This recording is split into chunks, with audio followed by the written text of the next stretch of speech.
Jeffree Star is an evil enigma who has spent decades entrapping and ensnaring people into his wicked web of lies, the likes of which might shock even the most terminally online person. When you see an image of Jeffree Star, the first thoughts that come to mind are drama and controversy. And throughout the past 2 months, we've explored those controversies, which include, but are not limited to, verbally attacking fans, stealing artwork, using blackface in a photo shoot, using anti-Semitic imagery, and saying a lot of slurs. The N-word, the hard R, and honestly everything else underneath the slur sun. Now, if you haven't seen an unhinged Jeffree Star deep dive part 1 or 2, it's fine. It's not mandatory viewing. I'm not gonna show up to your house and throw toilet paper all around or put a pickle in your sandwich. However, I do highly recommend it because every morally reprehensible decision he's ever made is connected. Every move he's ever made has led to these 2 final puzzle pieces. And I really thought 3 episodes would be enough. Yet here I am with a 3rd installment of critical information, and this is still gonna be like an hour and a half. Not to mention, Jeffree was just on the Cancelled podcast last week, and apparently this week he's gonna be on Just Trish, meaning I have to stop this Jeffree Star redemption arc dead in its tracks. I don't care what Tana Mojo and Brooke Schofield have to say about this. This dude sucks. What did I do wrong? I'll never know. With canceled culture and just, I don't know. What did I do? Rare is it that you will find someone as laughably evil as Jeffree Star. I mean, I'd hope it's rare, okay? Knock on wood, cancerous wall paint. But without further ado, welcome to...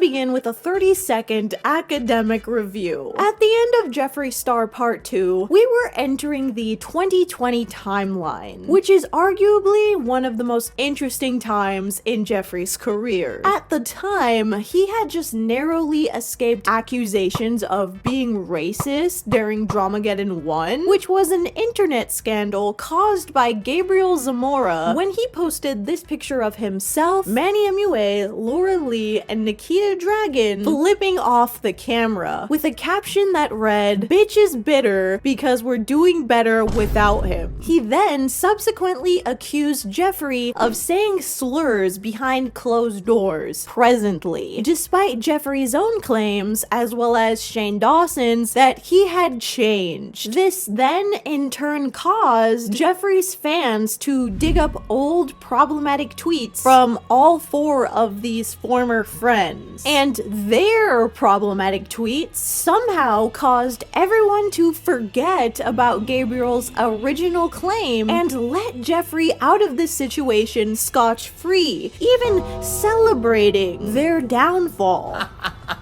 He had pulled the general public back into his favor once again. Oh, I love karma. Despite that, just a few weeks later, alleged proof of him calling Jackie Aina a quote, gorilla was brought to light. Something Jackie herself saw and responded to on Twitter, and understandably hardened her anti-Jeffree stance. However, again, this was all swiftly ignored and swept under the rug because Jeffree Jeffree had recently become the subject of Shane Dawson's extremely popular documentary series that strived to humanize him and redeem him. Shane Dawson alone is pretty responsible for fans using this series to ultimately prove that he wasn't problematic, despite his hairy past. This all brings us to January 2019, a lighter topic. Picture this: Jeffree Star and Trisha Paytas are headed to a Taco Bell. In a video titled "Drive-Thru Does Our Makeup," they're in a G-Wagon going through various drive-thrus, asking the employees to choose their makeup look, all while acquiring a plethora of food along the way for a massive mukbang. Jeffree's freaking out over Trisha not having tried Mountain Dew Code Red for some reason. Code Red?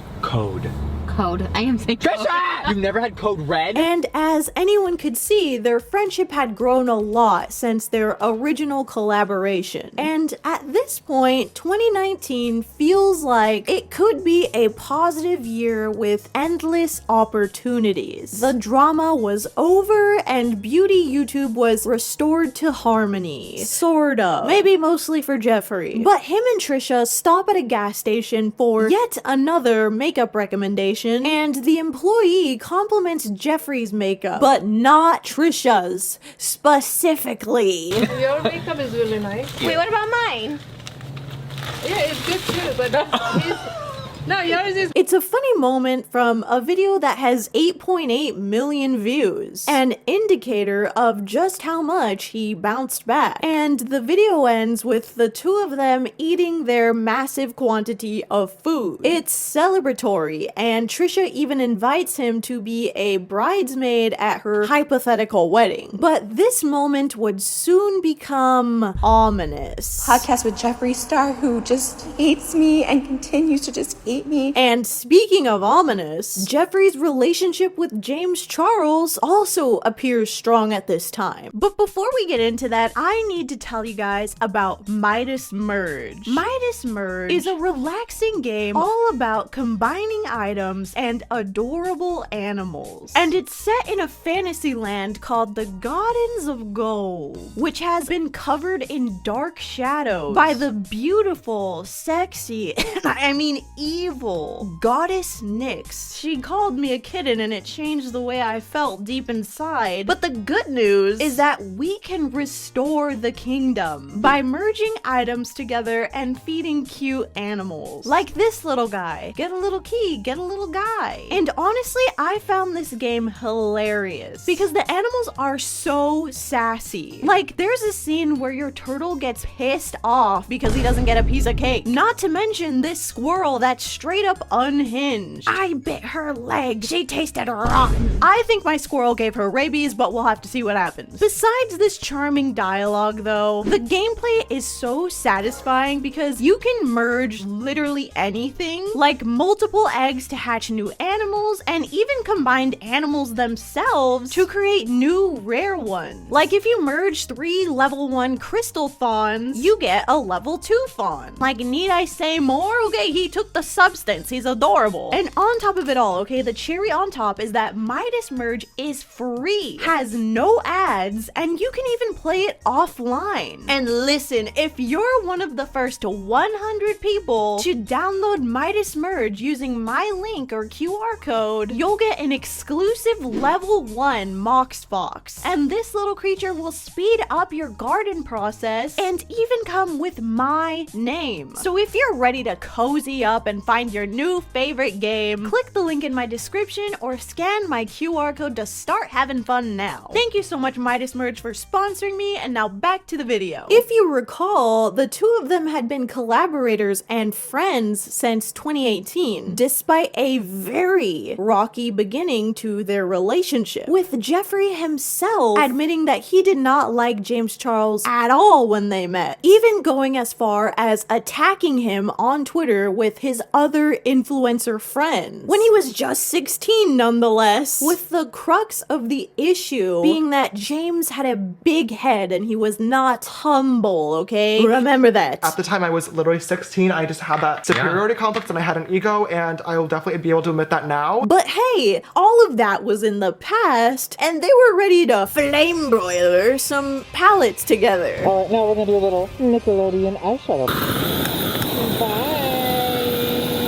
But alas, we are in Controversies Volume 2, which includes the infamous internet scandal known as Dramageddon 2, aka the trial of James Charles versus Tati Westbrook, Jeffree Star, and the entire internet. But in April, just 2 months before that cataclysmic event, you would not have been able to predict that happening at all, because Jeffree was publicly retweeting and quote tweeting positive things on James Charles' tweets. Like this one where James is saying, "Release your inner lawsuit," and Jeffree writes, "Mood." James would also write positive things to Jeffree's tweets. Like this post where Jeffree is talking about his Magic Star concealer, and James writes, "Ugh, I can't wait to try this as soon as I go home."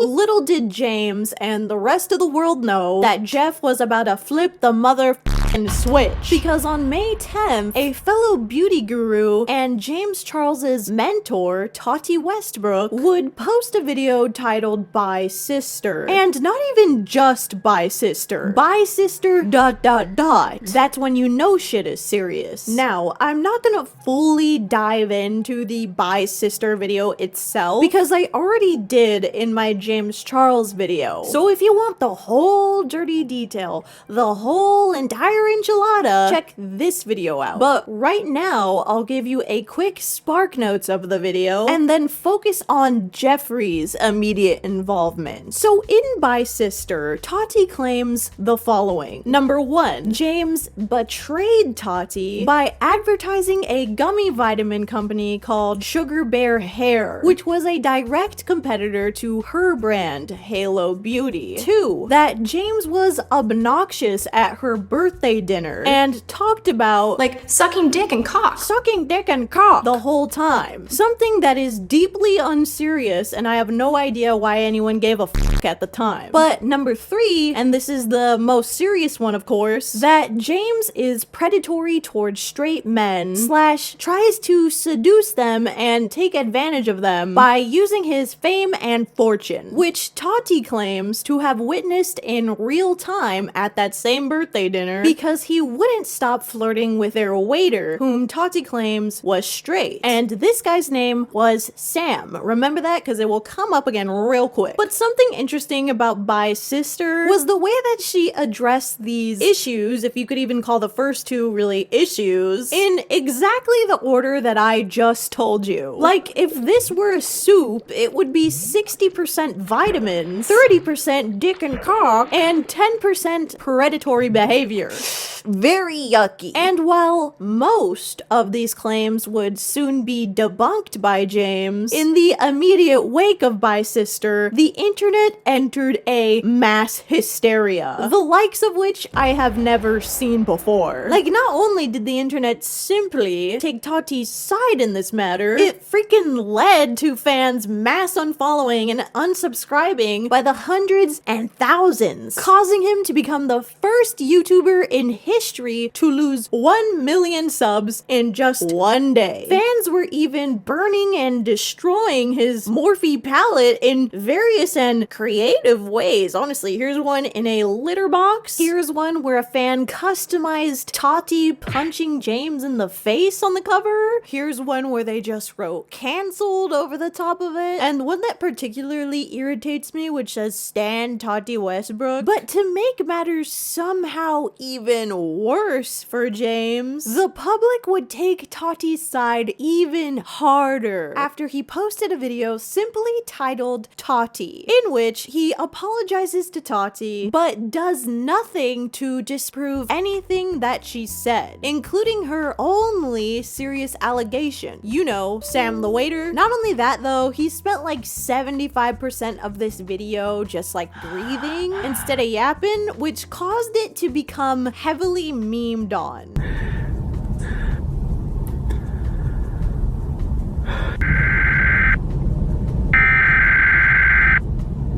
And ultimately, this gave everyone more of an opportunity to drag his ass online. You know, the apology wasn't titled My Apology to Tati or My Apology to My Fanbase. No. It was just titled Tati. And you bet your bottom dollar, Mr. Star was ready to ride on those evil coattails of hate. On the toxic Tati train of terror, if you will. Because the same night as Tati was posted, May 12th, Jeffree would emerge from behind his fuzzy little blue ball on Twitter to say the following. There is a reason that Nathan banned James Charles from ever coming over to our home again. There's a reason why I haven't seen him since at Glam Life Guru's birthday in February. He is a danger to society. Everything Tati said is 100% true. And as you can see, this tweet has 675,000 likes, as well as 105,000 retweets, with all the responses being like, spill the tea, sis. You get him, sis. Mama, a James Charles behind you. This kind of shook the earth. There's literal Newsweek, US Weekly, Cosmopolitan, and Business Insider articles that either are about this tweet or revolve around it. Needless to say, no one, I repeat, no one was on James Charles's side. And so it's not too surprising that the next day, Ian Jeffree, aka James's little brother, wanted to try and tweet out to defend him, writing, "Why does everyone act so tough over the internet?" And out of nowhere, Jeffree is like, "Why is your brother a predator?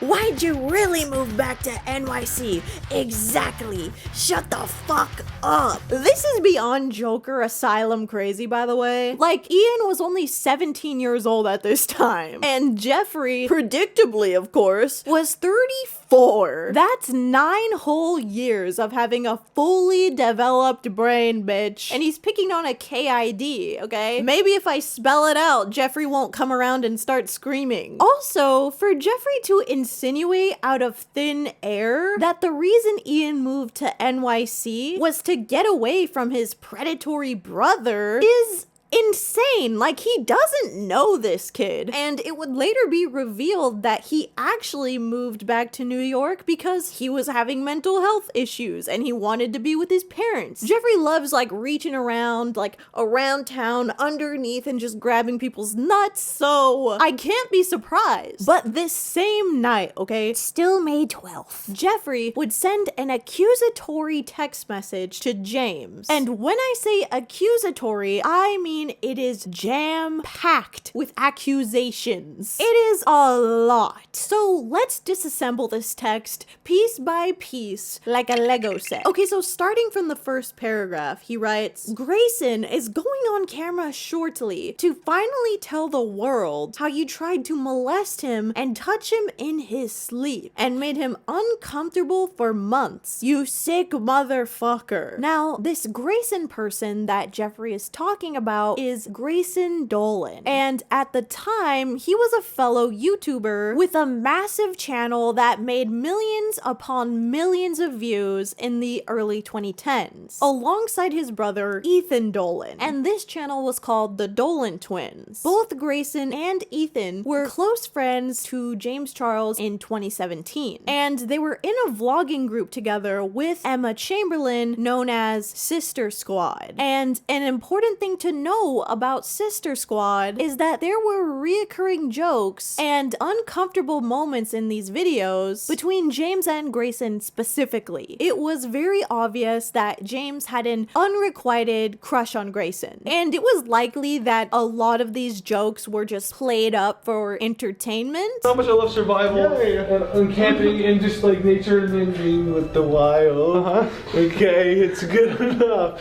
But nonetheless, it added a lot lot more gravity and context for many people to really question whether or not this was true. However, this allegation is impossible to verify due to reasons that we will get into in a second. Moving on to the next paragraph here, he writes, "Next, Zach will be going on camera to tell how twisted and sick you were, trying to get him to like you, then make him feel bad when he didn't want to send you photos back." Now, this person, Zach, is Nate's brother. Nate, of course, being Jeffree's longtime boyfriend. And Jeffree claims that James would not leave Zach alone after he was already rejected by him and that he sent him unsolicited nudes. Then his last claim is that Sam, the waiter from Tati's birthday dinner, is going to get on camera and talk about how James trapped him in a hotel room. Jeffree then concludes the message saying, "You need to be locked away in prison for a very long time. You need the internet taken away from you. You are a danger to society." So Jeff's just out here firing gunshot after gunshot after gunshot. So James must be just like fucking cooked, right? I mean, right? Well, not exactly. Because almost all of this is very bizarre for Jeffree to say. Starting with the first tweet about him banning James from his home. Because if you were to scroll down far enough on Jeffree's Twitter, you might have noticed that he had several tweets that contradicted this. For example, here he is saying that he misses James twice, 5 months after he allegedly banned him from his house. And I'm just not so sure that this is something that you say to someone who's been permabanned from your house. Not to mention, Jeffree also has a very interesting digital footprint when it comes to the Zach situation. Because, ladies and gentlemen of the jury, what if I told you that Jeffree was the one who told James to pursue Zach in the first place? There's actual evidence of this in 4K, 1080p,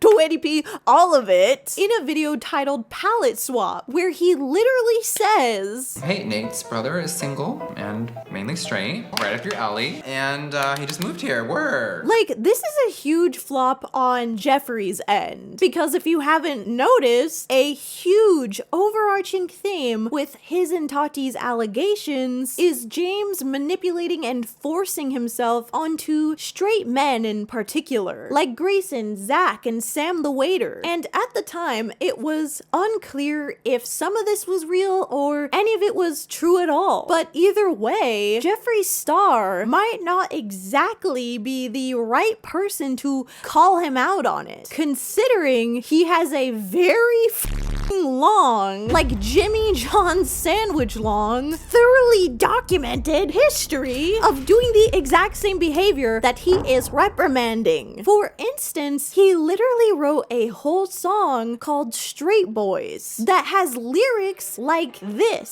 "Straight boys, where you at? I wanna hit it from the front to the back. Straight boys, where you at? I'm a boyfriend kleptomaniac. Straight boys, fuck me now. You wanna know where the straight boys are at? Leaving credit cards in my ass crack. You wanna know where the straight boys are at? Look under my bed, cause I can't keep track."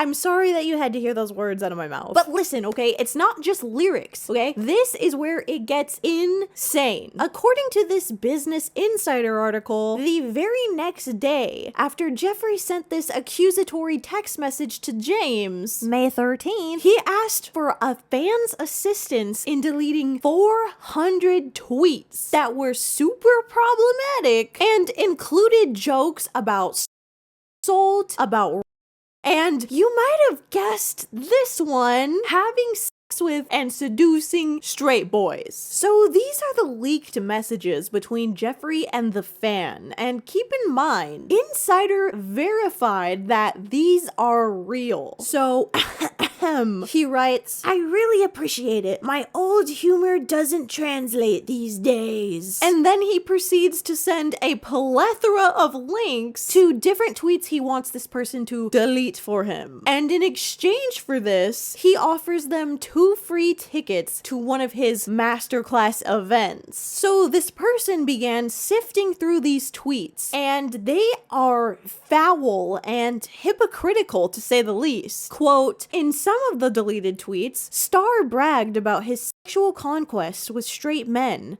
sexualized a straight minor, and joked about wanting to be raped by straight men. So here's a really mild example of one of these tweets. Straight guy number 2,365 down, ha ha ha, faints. And here's a deplorable example. I don't even really want to read this out loud because, speaking of harassing straight boys, Justin Bieber was 16 in 2010. Shall we look up how old Jeffree was? Oh wow, 25 years old? You mean even older than the 19-year-old you're accusing of being a predator right now? If what you claim about James is true and he is a predator at 19, then what does that make you? A major league predator? A genius in the world of predology? Vitaly could literally knock on your door with a little pump and haze you for this. Like, Jeffree's energy is that of Mr. Waternose from Monsters, Inc. I'll kidnap 1,000 children before I let this company die. I'll kidnap 1,000 children before I let this company die.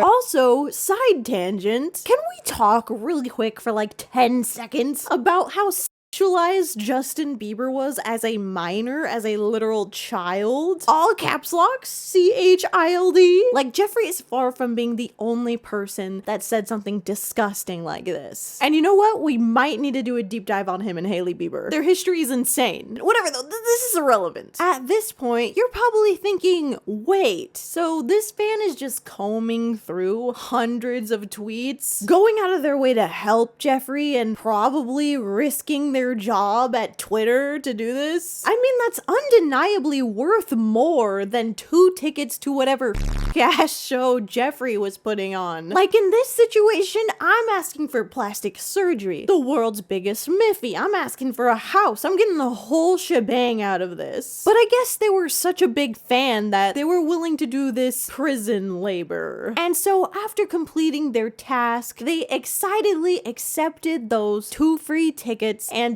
emailed Jeffree's assistants with their information and asked kindly if perhaps they could also get a free VIP goodie bag. Nothing I say could ever prepare you for Jeffree's response to that question. Hey, a little shocked at your entitlement when emailing my assistant. The energy feels really ugly, and after all the horrible stuff I've been through over the last few weeks, I just don't want that negative energy in my class. So God bless you, and hope that we can meet at another time when you don't expect so much from someone. You deleted a few hundred tweets from me, and you're acting like I'm supposed to give you thousands of dollars of free makeup, and all I promised you was a ticket and to come say hi. Really sad. And then he blocked them. And by the way, this VIP goodie bag in question had a value of $450.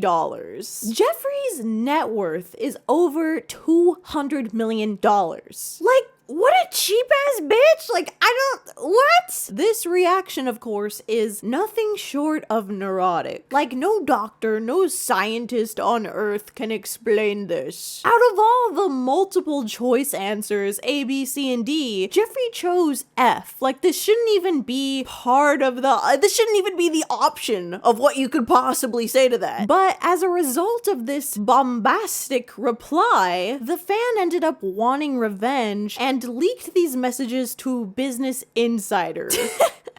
And I do not blame this person, not one bit. It's one thing to get sharded on, okay? But it's another to get sharded on by a rich person. I would be crashing out. What I find so thing funny about this, though, is that, of course, this isn't the first time that Jeffree has screwed someone over and it low-key blew up in his face. Like, if he could just, I don't know, pay his contractors, not steal ideas, give people 2 freaking tickets and a stupid goodie bag. Oh no, it's worth $450. What am I gonna do? He could have avoided like a butterfly effect of about 75% of his controversies, which he made it out of anyways, but I'm just saying, everything was avoidable. I'll give you $200 million for those tweets. Meanwhile, within all the chaos that he's been stirring up, he's casually tweeting about how good Shane Dawson is getting at doing makeup, followed by images like this. An image so iconically bad that I saw someone do this for their Halloween costume last month. This isn't even a one-off flop from Shane, by the way. Here's another iconic classic for the culture. I didn't have glasses on and I thought you punched Ryland, LOL. I literally thought he got mugged and you were posting the aftermath. 22,000 likes. But anyways, the day after Jeffree's bombshell text message and the mass deletion and Shane's, James Charles would remove his merch from Jeffree's distribution company, aka Killer Merch, which is a shame because the internet would then be deprived of images like this. But this removal prompted James to write the following statement. Many of you guys noticed that the Sisters Apparel website was down. Unfortunately, I had to sever ties with Killer Merch. I just don't see a world that exists where I could ever be in a business with a team ran by someone like Jeffree Star. Whether or not James was actually the one who made this call or it was Jeffree is up for debate. But either way, this man's merch was ugly as hell. 5 days later, in an unexpected turn of events, James would make a huge comeback that would redeem his character in the eyes of the internet, at least temporarily. Okay, in this video, of course, titled No More Lies, James exposes all the important context and detail that Tati left out of by Sister. And using receipts upon receipts upon receipts, he shows that Tati's claims that he never supported her gummy vitamin company were just straight up lies, citing multiple times that he publicly endorsed her. He also shows the aforementioned proof that Jeffree was the one who instigated him to reach out to Nate's brother in a, you know, flirty way. But it was actually Jeffree who suggested that I talk to him in the first place. Hey, Nate's brother is single and mainly straight, and he just moved here. Word. But more importantly, they had only exchanged about 3 texts and there was no pictures sent back and forth, like no unsolicited nudes. Zach and I talked on Snapchat for maybe a total of 10 selfies back and forth to each other, and the conversation stopped before anything could even get remotely flirty. And as for the claim that James harassed Sam the waiter, you know, the straight guy from Tati's birthday party, well, James provides proof that Sam is bisexual, or at least was bi-curious, and that the 2 of them had made out in his hotel room for a short amount of time before leaving, consensually. Like, James did not lock him in the hotel room as Jeffree claimed in his text, and we know this because Sam himself validated this story, albeit he also noted that James was the worst kisser he's ever known. Worst kisser I've ever kissed. Way too much tongue. However, James did not provide any receipts against the claim that he had Grayson Dolan, which is of course the most confusing and distressing situation that was detailed in Jeffree's text. James's only defense for this was that it was a blatant lie and that the Dolan twins were actually the first people to call him up and see if he was okay after Bye Sister came out. Nothing ever happened between us, and when all this went down, I knew Jeffree was lying because the twins were 2 of the first people to call me and make sure that I was okay. This is interesting and a bit hard to believe because they both unfollowed him when Bye Sister came out and then never refollowed him. Even after this No More Lies video and after he regained respect from the masses. However, the Dolan twins would collab with Jeffree several times after this. I'm watching a movie, I'm eating like popcorn. Meaning that some way, somehow, they aligned themselves with Jeffree rather than James, despite it all. And I want to make this exceptionally clear. I don't know if James did anything to Grayson. And if he did, that's horrible. And it sucks even more that Jeffree would go out of his way to start throwing around this very sensitive information about him as if it's his story to tell and hang over someone's head. But just regardless of whether or not it was Grayson or someone else, I just think it's really important to take note that James provided evidence to debunk everything except that one thing. The status of their relationship being totally fine the way James is claiming it is was not believable. And this is a reoccurring topic that Jeffree will continue to bring up for years to come. Like, we are not even close to hearing the end of this allegation. But of course, Jeffree's immediate reaction to No More Lies was to hop on Twitter and write, "Before you believe anything that was said today, remember there are two sides to every story. Everyone keeps asking me for my receipts. I have so much to say and some really sad, disgusting things to show you guys. James Charles tried to mass manipulate you all today. When I show you the proof and why I tweeted that tweet about him, you will all finally understand." But soon after, he deleted that second tweet and then went on a very ambiguous, ominous Snapchat rant. When lies are told about you, when things are misconstrued, it's not okay. Reiterating that he is indeed withholding some incriminating information about James to the public. You're gonna know what to believe when I really show you the facts. And just to add to Jeffree's whiplash, just 24 hours later, in a video ironically titled "Never Doing This Again," Jeffree apologizes indirectly to James for sending hatred his way without talking to him about it first. What I should have done is vented all my feelings to James. I didn't do that. He also apologizes to James's brother Ian. So Ian, I just want to let you know I am so sorry for ever sending that tweet. If I could take it back, I would. The most stupid, laughable thing about this video, though, is that he says he's done with the tea. He's done with the drama. I am done with the tea, with the drama. But then also, at the same exact time, reiterates that he is withholding some sort of crazy information about James to the public. I was gonna pull voice memos. I was gonna pull old text messages from other people that don't want to be involved. I am not going to fuel this fire. I don't want to play the games anymore. I was getting angry. I was gonna bring up voice memos, okay? Remember that, okay? Voice memo. That is very, very important. Aside from all this, though, and kind of being like, I don't want to do any drama. I'm sorry that I said those things about James. They want me to open up my phone and expose it all.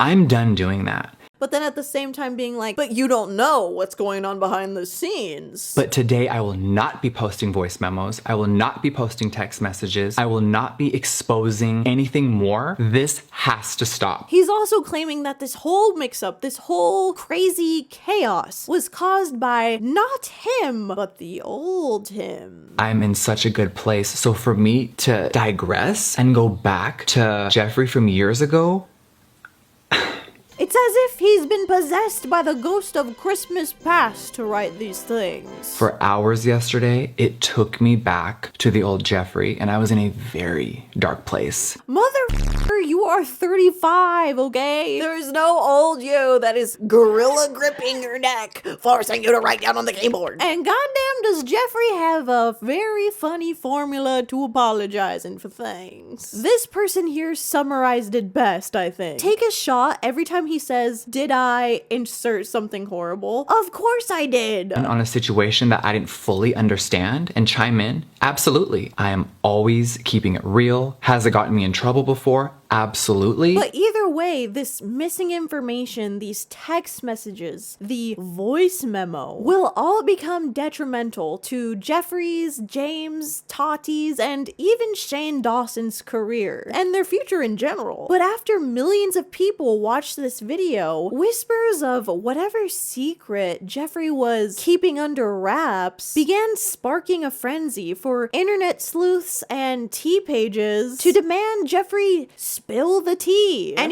stop holding out on the real drama, which is unethical on both Jeffree's and the audience's behalf, because voice memos that allegedly contains the voice of a victim talking about their sexual assaults, it's not drama, it's not this big exciting thing. It's fucked up. And Jeffree is pretty much holding this person captive with their own trauma as he flaunts it around to get what he wants, as if it's even his to share in the first place. But we already knew his dipey ass did not care about ethics, so again, we mustn't be surprised. But listen, you guys, okay, on the dot, on the clock's most sisterly hour, Tati would also soft launch a half apology to James Charles, only hers came in the form of a tweet. She explains that she's been talking to James for a week through an intermediary, and that they both think that it's in the best interest of the community just to leave all of this behind. And she goes on to say, quote, "Although I do not regret raising my concerns, I completely regret the way I went about saying them. I could have and should have found a better way. Even in this moment, I still have so many things I'd like to clear up. However, the continued call for receipts is nothing more than a call for never-ending bloodshed. As such, I'm setting aside my overwhelming need to be understood and will continue my conversations with everyone in private." What is actually so crazy about this, though, is that she and Jeffree wouldn't be saying any of this if James never posted no more lies. Like, they would have just continued with their lives, like, la la la la la. "Hi, I'm Tati, I like gummy bears. Hi, I'm Jeffree, I like dick and cock." But the cherry on top of the big old ball sack is that she concludes her statement like this: "I hope our community is somehow strengthened from all this madness, and that we all strive to hold ourselves and each other to a higher standard." Oh my god, thank you, Tati, you're such an angel. That's why you're in cahoots with someone like Jeffree Star, right? Because you're an angel. Fly away. Anyways, though, after this, people were expecting James to make some sort of statement,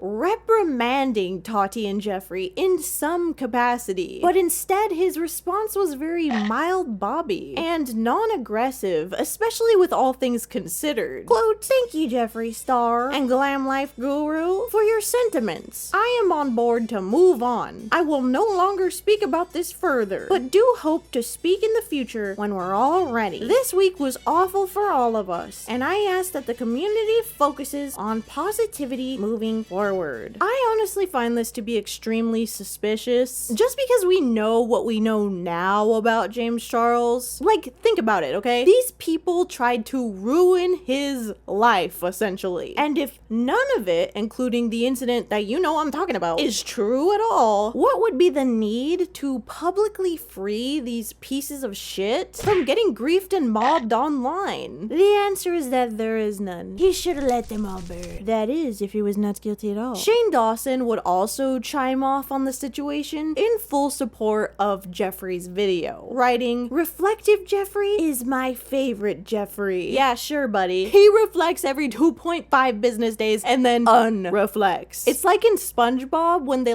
absorb that one fish's memories straight out of their brain."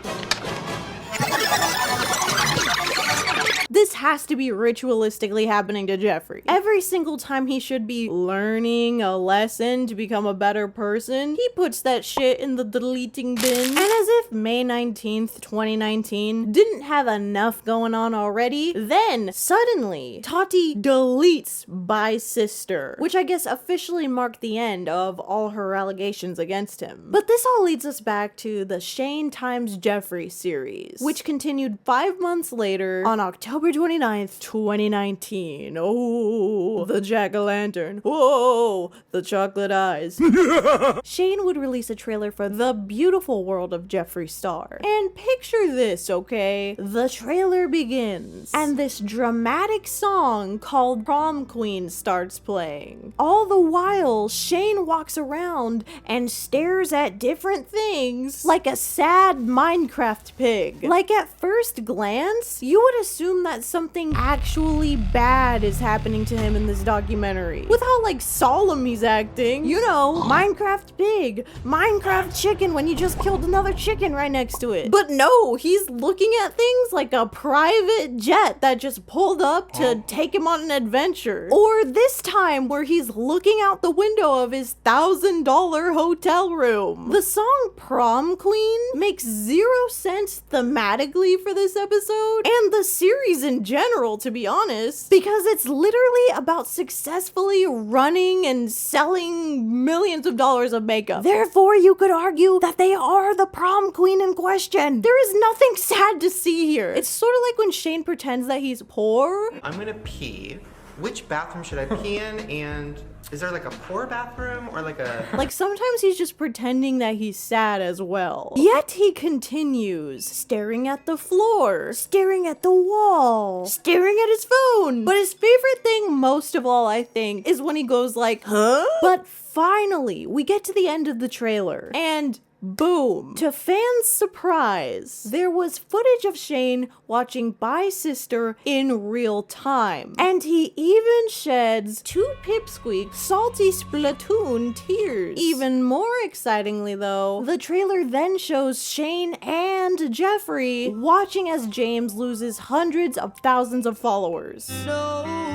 And so, this obviously led fans to believe that there would be some sort of explanation in this episode, some sort of tea. So on October 1st, when the actual video came out, everyone was seated. But their seats would soon turn to ash as it dawned on them that Shane's trailer was very misleading. The video begins with some news clips from Dramageddon 1. With other YouTubers, the caption reading, "Bitch is bitter because without him, we're doing better." A completely different scandal that I mentioned earlier. It happened back in August of 2018. Real Nikki Carreon fans know this, okay? They watched the video. Ew, I just referred to myself in third person. And exploring this drama feels a little outdated, considering how unserious Dramageddon 1 was, at least in comparison to Dramageddon 2. Like, yes, 4 people got canceled, and they had to go and make apology videos, but no one was accused of being a predator, nor did anyone lose an actual world record amount of subscribers in one day, okay? No one was getting put in the litter box over Dramageddon 1. But regardless, this was the only controversy that Shane would address in the video. And so, 45 minutes in, Shane asked Jeffree about the state of his relationship with Gabriel Zamora. So what happened to that Gabriel kid? Gabriel Zamora? Which, by the way, I can tell he's scared to ask because he films his feet while doing so. But in response to this, Jeffree says Gabriel actually came to his house and apologized to him in person. We're totally cool. He came over to my house. He apologized man to man. So they're all good now. Which makes total sense considering Gabriel Zamora was the one who took the smallest hit from Dramageddon 1. Like, this man definitely bowed to his evil overlord's will. Like, come on, he actually said that he heard with his own 2 ears that Jeffree was saying racist things. But he just got waterboarded so hard by Jeffree's fans that he took it all back. And the third apology that I do owe on camera is to Jeffree. I mean, there's literally a Snapchat clip where Jeffree calls him the sacrificial lamb of the group. Overall though, this episode failed and flipped and flopped with elaborating on anything interesting. Like, even the segment about Gabriel is extremely short. What Shane actually did was drama bait 30 million people. Like, at one point, Jeffree says that he and Shane are in the news. And this man pulls it out. He pulls out his phone and he has the audacity to show one of those clickbait Snapchat stories that no one takes seriously. There's a news story about me and you.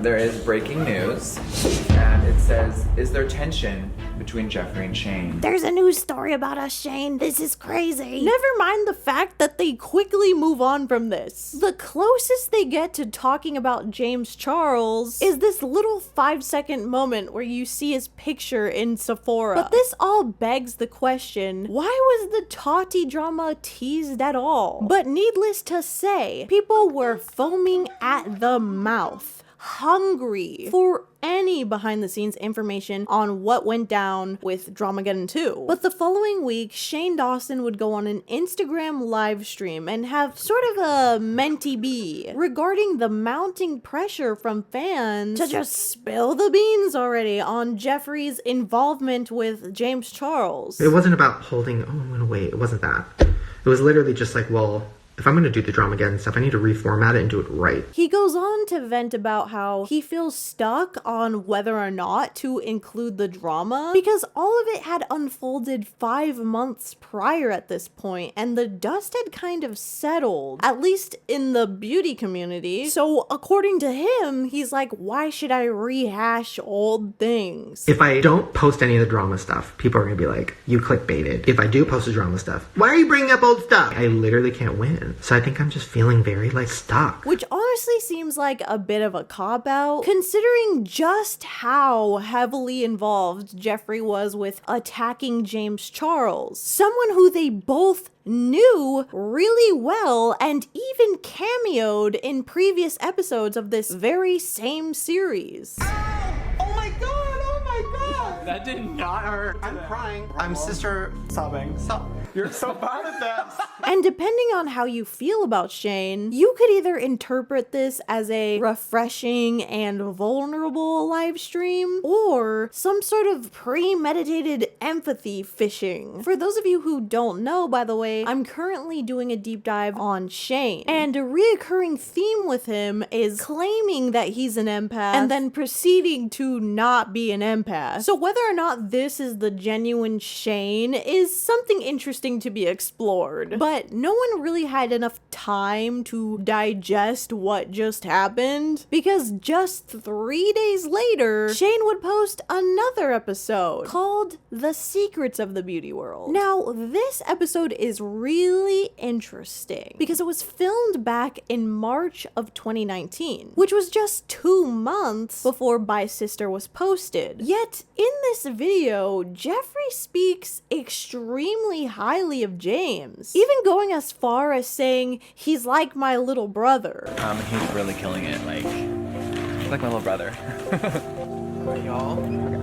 But this directly contradicts Jeffree's claims about having kicked James out of his house. Because if you recall from his tweet earlier, he claims he had banned James from his house in February and not seen him since. But aside from learning that Jeffree has rewrote history for the millionth umpteenth time, Jeffree tells Shane the amount of money that they could potentially make from their collaborative palette, and he nearly has a stroke? Yeah. It's nuts. And in case you're wondering, Jeffree is, or at least was at that time, making roughly $19 million a palette that he would release. But yeah, that $450 goodie bag was gonna kill him. Gonna wring his nuts for all that work. Sorry, that's still pissing me off. Anyways though, the two of them begin picking out shade names for their palette. For example, what the fuck, Tanacon, and Trish, as in Trisha Paytas. And again, I just want to reiterate really quick how close Trisha and Shane are to each other. They're not just friends, they are friends. They're friends multiplied by 6 and squared. It's serious. But another big and important part of this video is Jeffree's preparation to release the Blue Blood palette. Normally, I wouldn't give a hot, hairy, sweaty about what Jeffree Star palette is being released, but this one is particularly scandalous and meticulous. And so, Shane and Jeffree enter a meeting to discuss this upcoming palette. And what is going on with Shane's back? Motherfucker is sweating like crazy, like you see blotches just seeping through his sweatshirt. Like, it's actually crazy. Like, normally I would not care about anyone's body sweat, okay? You do you, I'm sweaty too. too. But I'm just saying, this is kind of crazy. Like, do they have an AC in this office? Set my man to 72 so he can take that thing off. But the meeting begins, okay? And Shane starts acting like he's been invited to the United Nations in a meeting about dropping a nuclear bomb. They then place their hands on a blue blood palette like it's the Bible. And as far as revealing some actual secrets of the beauty world, for once, one of Shane's titles is not clickbait. Because Jeffree actually reveals that he has beef with the owner of Too Faced Cosmetics because they ripped off Nikki Tutorials when they did a palette together. Nikki Tutorials being an actual unproblematic queen, as far as I know, I don't know. But apparently, Too Faced gave Nikki a flat rate of $50,000 for this palette. Yet the palette went on to make $10 million. 50,000, and that was it. She made no money from the palette. The brand went on to sell over $10 million of product. Okay, so that's 0.5% of the revenue, which is crazy because her face is all over the packaging. Of Nikki Tutorial, she's so pretty, and you get a bunch of different looks that she created. And she worked on it with them for months and months. I've worked so hard on this. The entire Too Faced team worked so hard on this. Point blank period, this thing wouldn't have sold the way that it did without her. But to make matters worse, they apparently used 2 different factories to produce this palette. And one of them made it super high quality and the other produced it at super low quality for whatever reason. And in response to that, Shane says, the fucking grossest thing I've ever heard in my life. Exactly. Okay, relax. After hearing this, Jeffree publicly reprimanded the CEO of Too Faced. And when I kind of let that secret out, it turned really ugly online. So of course Too Faced hates me. Without Nikki's consent, of course. But this dude's name is Jared Blandino, okay? And he actually runs this company with his sister, Lisa Blandino, okay? And when Jeffree came out with all this, he starts tweeting away being like, "F you." Lisa goes nuts, okay? And she makes her Instagram bio, "Bitch is better because without him, we're doing better. Too Faced is #1. Now to my people, welcome. I love you. Hashtag the devil doesn't scare me. Hashtag liars." And that first line is obviously a direct reference to Gabriel Zamora's tweet from Dramageddon 1, which I'm not gonna lie is actually kind of hilarious. Not Lisa from Too Faced Cosmetics paying such close attention to Dramageddon 1 that she's gotta bring it up here. I love the reference to the ancient text, the tweets, the best tweets. Gabriel Zamora, he's the best, the biggest, the greatest Twitter. Lisa, she's a phony, I call her phony Lisa. But the interesting thing is that Jeffree acts like he's Nikki's knight in shining armor. He's such a good friend. However, and this is not surprising at all, the two of them ended up having a big falling out. Apparently, they got in a fight on a boat at some kind of influencer party, and Jeffree was heard screaming at Nikki while she's drunk, saying, "I'm going to ruin your career." Now, this, without any evidence to back it up, might come off as hearsay, some slander, if you will. But when their friendship ended, he went on a Snapchat spiel, okay? And he mentions that him and Nikki are no longer friends, and that it doesn't matter because he just doesn't think of her anymore. Why aren't you guys friends anymore? It really doesn't matter. I haven't seen her in months. My last au revoir, I was helping her out with the Too Faced drama. I exposed it. But then he goes on to say this. And a lot of you are like, okay, how come she's never said anything about your friendship? Because I have dirt on everyone, and they know to keep their mouths shut. He then very quickly deleted that section of his Snapchat story. Fast forward to January 13th, 2020. Nikki comes out as transgender, which is great. Hurrah. But one of the first things that she says in her video is this. Share something with you that I've always wanted to share with you one day, but under my own circumstances. And it looks like that chance has been taken away from me. She's clearly alluding to being blackmailed in some way, which is odd. When I was younger, I was born in the wrong body, which means that I am transgender. But soon after, Jeffree would hop on Twitter and congratulate her and call her a friend once again. And hey, look, maybe I'm reaching, maybe I'm going nuts, so maybe all of this is unrelated. But I can't help but feel like this is Jeffree yet again tossing someone aside only to reel them back in when it benefits him, when it makes him look good. Even if Jeffree wasn't involved in blackmailing Nikki, it just still leaves a weird bad feeling in my stomach. Anyways though, this same day as Nikki coming out, good old Lisa from Too Faced once again rears her ugly head and changed her Instagram bio to transgender, huh? That's not the only thing she's been lying about, obviously in reference to her getting ripped off with the palette. But yeah, this is obviously transphobic, and also who puts that in their Instagram bio? She's like using Instagram the same way boomers used Facebook. You'll be happy to know though, Lisa also got fired this same day by her own brother. Justice has been served. But if you thought this was the end of Jeffree being shady towards Nikki, you would be wrong. Okay, a few months later, after this declaration of friendship on Twitter, Sanders Kennedy, a T channel, would leak voice memos that Jeffree sent to him, in which he calls Nikki a bad friend, says that she got too much money and fame too soon, and that she's insane. Like, I don't hate Nikki at all. I just think that she's a bad friend and very insecure, and has attention, money, way too young, and she's just that crazy. Honestly, having too much fame too soon really reminded me of the way Jeffree treated James for having a big ego. And anyways, I just thought that was another interesting friendship dynamic to add in here. Next episode, The Dangerous World of Jeffree Star. This episode opens up with Shane dealing with the whole "I did not my cat" allegations. And if you have no idea what I'm talking about, congratulations. But basically, in October of 2019, a rumor began that Shane Dawson his cat when an old podcast clip resurfaced. Things I've done to my poor animals, they will never love me. I've done terrible things. I used to...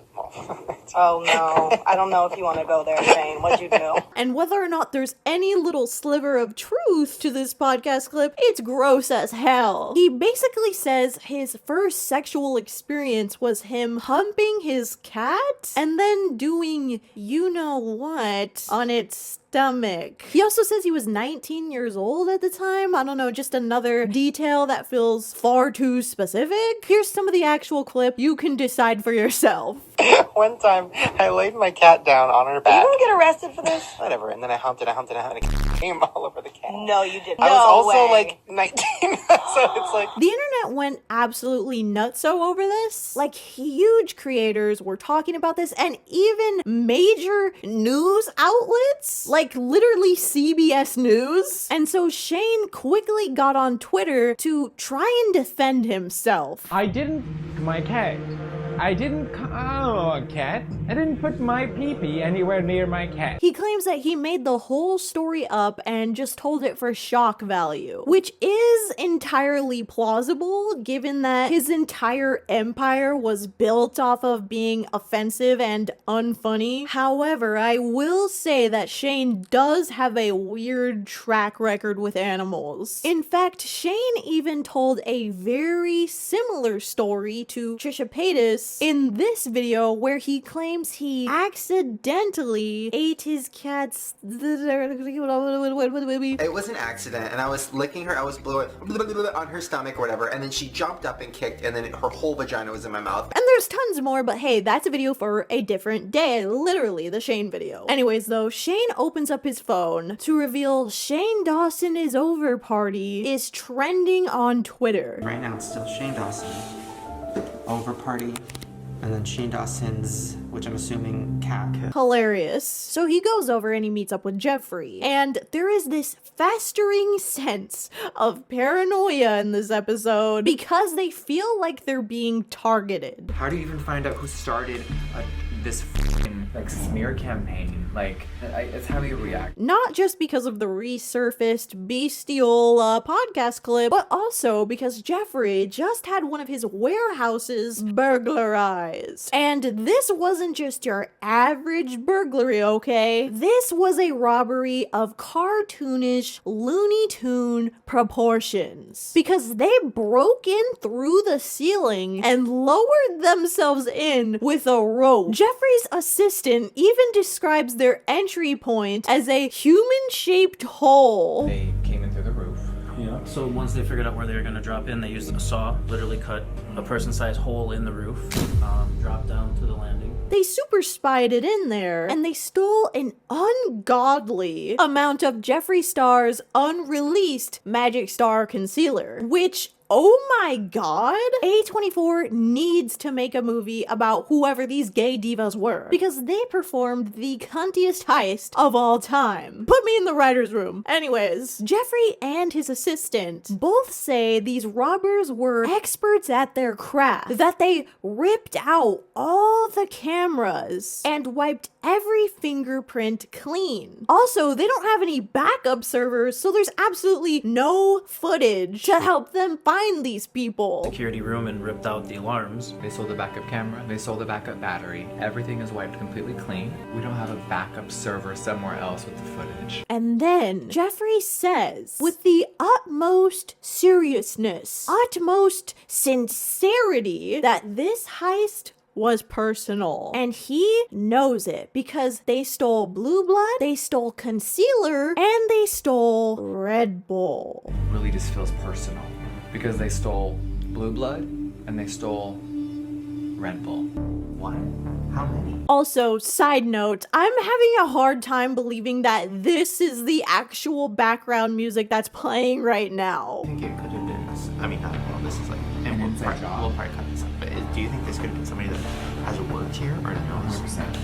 It's literally like some sort of like Skyrim hymn. Perhaps Jeffree's warehouse is located in Whiterun. But this attack on Jeffree's Red Bull causes them to begin speculating on who could have done this. And was it an inside job? After all, it happened the same exact night as Jeffree's Blue Blood palette launch. And the cat allegations. Could these people who broke in also be responsible for that resurfaced podcast?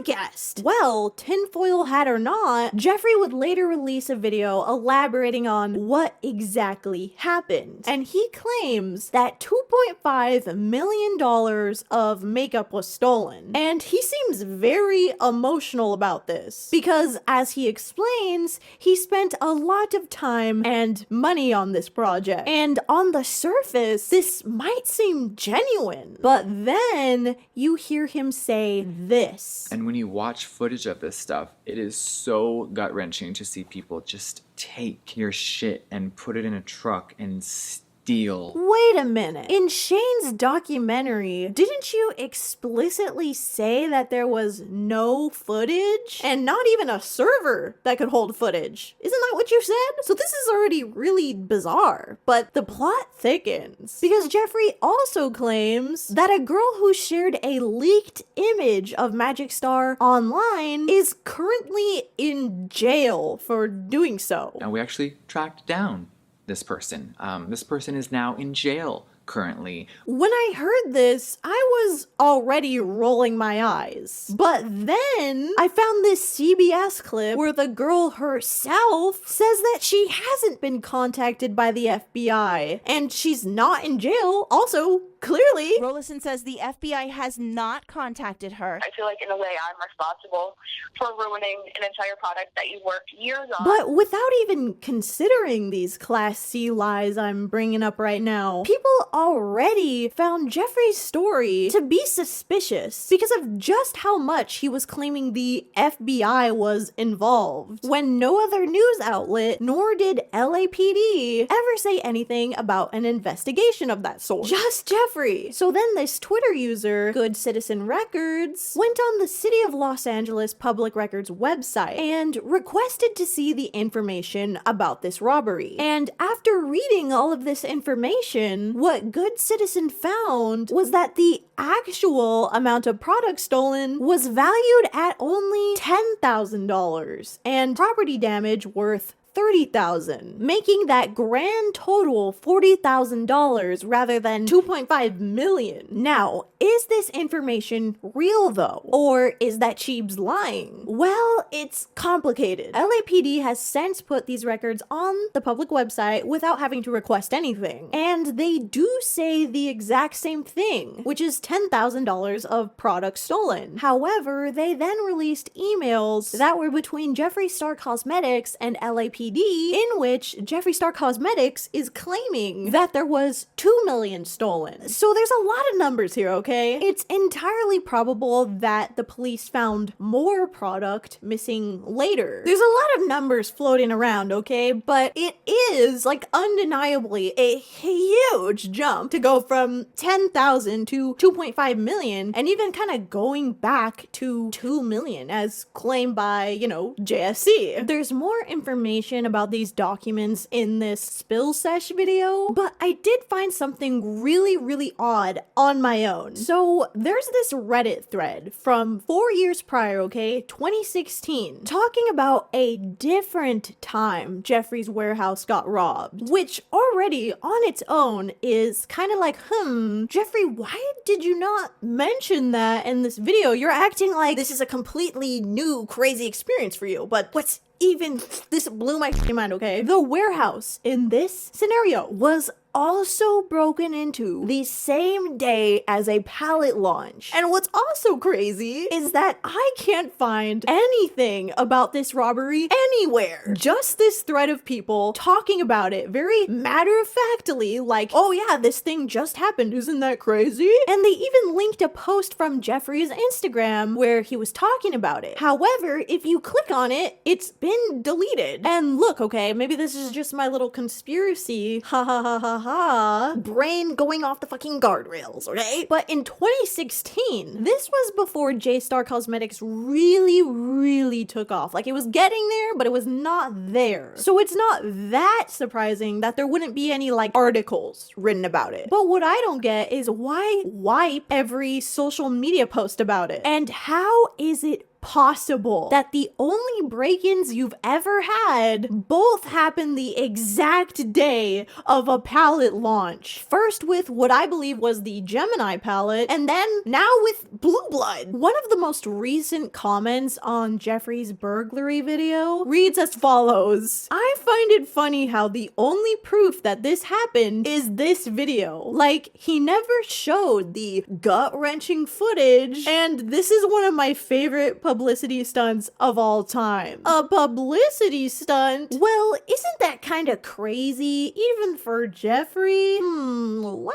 in J-Star Part 2, we discussed the tale of his 100-year-old grandma, Mary. And according to Jeffree, Grandma Mary drives around, wears wigs, does makeup, and even gets high with him. That being said, he obviously claims that the two of them are very close. Yet, Jeffree can't seem to remember how old she actually is or her birthday, with him getting his dates wrong on multiple occasions. For example, when he said she was 100 in 2019, but then 103 in 2020. And again, each one of these posts about her happened on the same day as a product launch when he was landing in a controversy. So these aren't really the first lies that he's told to his entire audience, and they sure as hell aren't the last that we're diving into, allegedly. But anyways, for the rest of the dangerous world of Jeffree Star, he and Shane are viewing samples of the shades they've been working on, and one of these shades is based off of the yellow background that he has in his food videos, which is like, okay, sure, whatever, right? A neon is cool. But then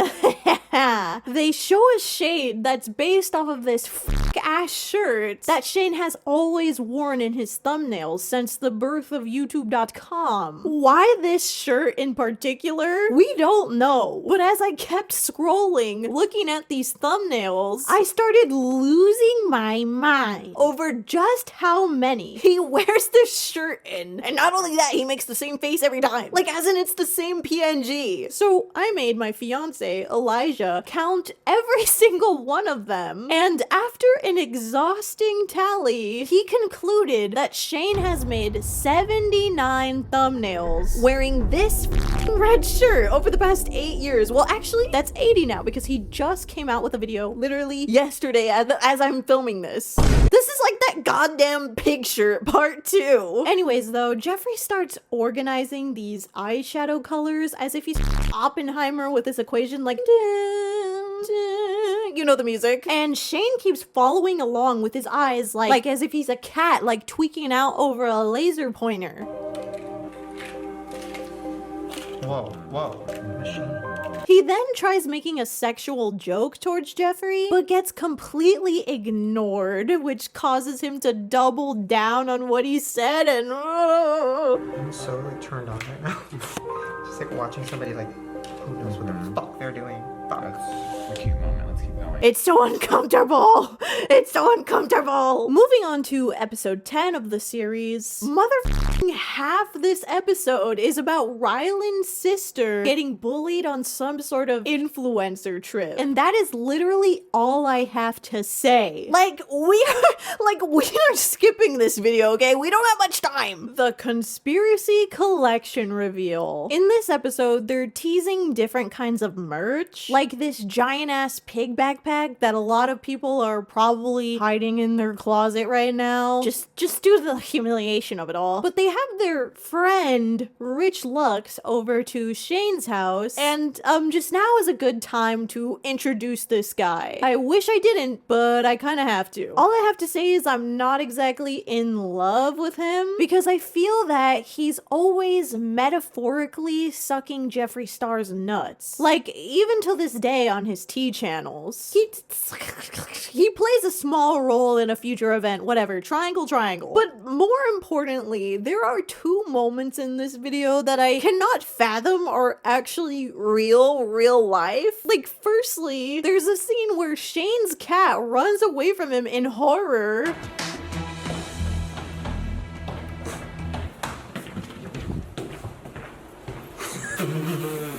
And secondly, Shane and Jeffree do a photo shoot for the conspiracy palette, and Shane looks so dumb that even the camera guy can't stop laughing. This is like... And Jeffree has the gall, the audacity to come up and ask why he's laughing. So, God. Why are you laughing? You're fucking sick. What do you mean? You put him in the money pants. Moving on to the beautiful world of Shane Dawson. This is it, y'all. This is the big kahuna. This is the big finale of this series. And this video begins, surprisingly, with multiple clips from the aforementioned drama channels who were begging Shane to cover Dramageddon 2. We want the tea. Spill it, Shane. We want the tea. Spill it, Shane. It's actually crazy how long it took Shane to become self-aware and finally address people's concerns. And I was honestly shocked that he included this because after that episode with Ryland's sister, my expectations of literally any sort of drama coming up were like blah, blah, blah, blah, blah. So Shane finally shows the footage of him and Ryland live reacting to Bye Sister. And when I said, James, he's straight, your response was, doesn't matter, I'm a celebrity. So freaking gross. And Shane literally starts crying as he watches James's social blade go down. What the fuck is going on? Wait, what are you doing? Somebody screenshotted his social blade. They also show themselves live reacting to James's Tati video.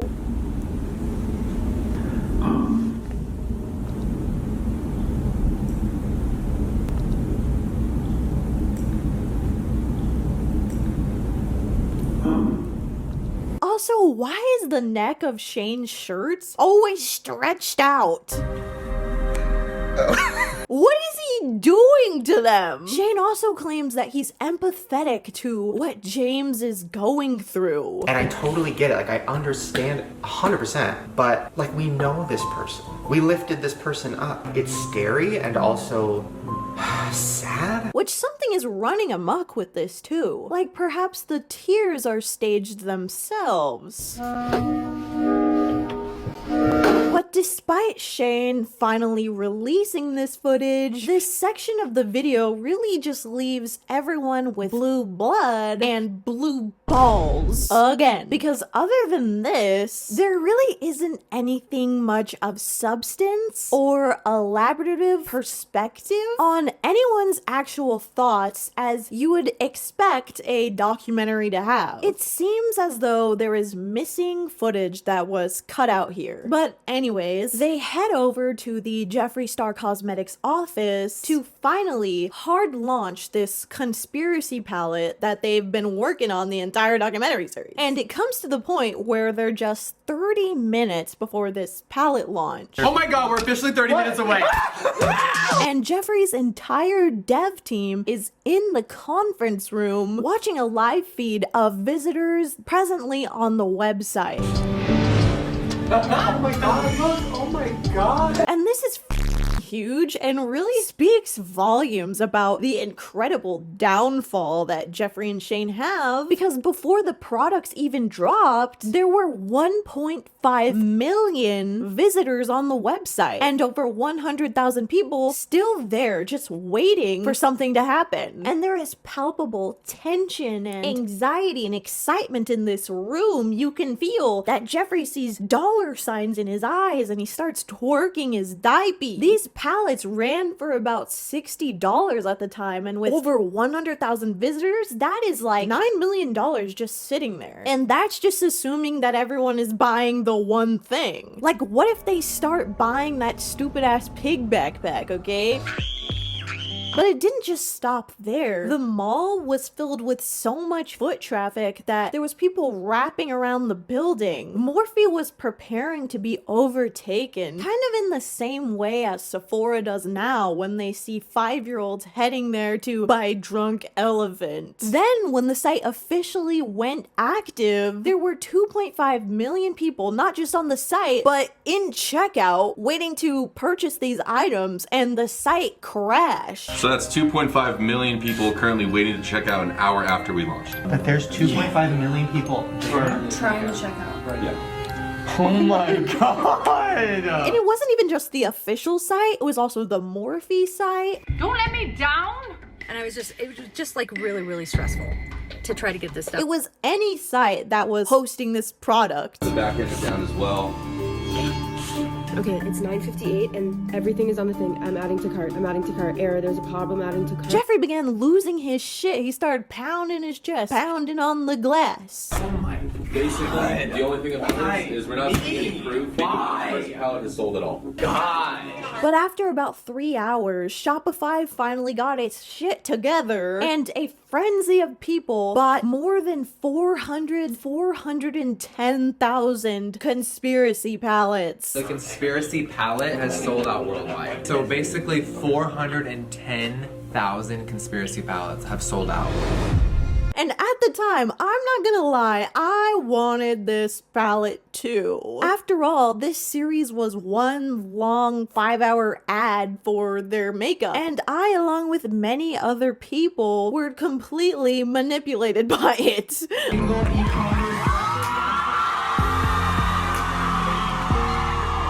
I really loved colorful makeup at the time, which is why I actually did my pink one today in solidarity with my former self. But I was too damn broke to spend that $60 on a palette, which in hindsight is a great thing because I do not want to give a single cent on this earth to these horrible people. And that is all I have for you today, my friends. I really did plan for this to be the last installment in the J-Star series, but it's currently November 23rd at 1:45 a.m. and me and my fiance simply cannot edit the entire contents of all the other footage I have, which is Jeffree's history with Blair White, Jeffree's history with Davi Vanity, his history with Tab David and Hair by Jay, Trisha Paytas, and forthcoming allegations from Tati Westbrook. It is simply my birthday tomorrow, so I have to go to bed. But with all this footage that you see here, I will be releasing part 4 on December 5th. And I'm dead serious because I need this series to end ASAP with all of the correct information so that nobody has any excuse to bring this man back into good graces. His episode of Just Trish should be out by then, so I will include whatever BS he says at the end as well. And until then, please give yourself some self-love, do something you enjoy, touch grass, text all of your friends back. Like, this month has been so hard for everyone. The election just happened and there's been this big looming cloud of doom over us since. I feel like everyone I know, including myself, has been in a really, really bad headspace. And I just think it's important to remind us all that we have each other. We have community, okay? And if you've been feeling gnarly, if you've been feeling alone, I'm sure if you comment down below, you'll find somebody else right here in this very comment section to connect to. You're all great people. I have the best audience, so I have no doubt that we can bring ourselves some camaraderie, some joy at the very least. But before I go, I just wanted to make sure that I thank everyone who has bought my merch so far. I'm so proud of it, and every time you guys tag me in it, I feel so accomplished, and I just can't thank everyone enough for that support and all the positive feedback. And with that being said, I need to thank my patrons. You're all so gracious and amazing to be here supporting my content, so let's read these names. Starting with the base nerd tier, we have Ainsley, Arceli Laura, Ava W, Baby Linny, Bioket, KCH, Christine, Dimmy, Domsod, Emise, Brandon, Grand Peepus, Kat K, Lauren, Mallory, Manny Morelia, Marie Philly, Nug, Polar Bear, Hopsmats, Rachel Stanley, Reno Rabbit, Ronan, Ruby Femme, Sienna Akira, Sophia, Stacy, Steph P, Supernova, Tacky, WIWI, Zayla Bobela, and now we talk about the cool nerd tier. Let's do it. Brooke, Haley P, Joaquin Alatorre, Kenny Kinning, Kirby, Marley, May, Roy Salgado, Twihard336, Zugi E, and that is all. Thank you so much, and I will see you on November 5th. I know you guys are always like, Nikki, you're always lying about the days that you're gonna come out with the videos. Okay, please believe me, just this once, okay? I'm gonna get back my girl who cried video. You get what I'm saying? Okay, it's 1:45 a.m.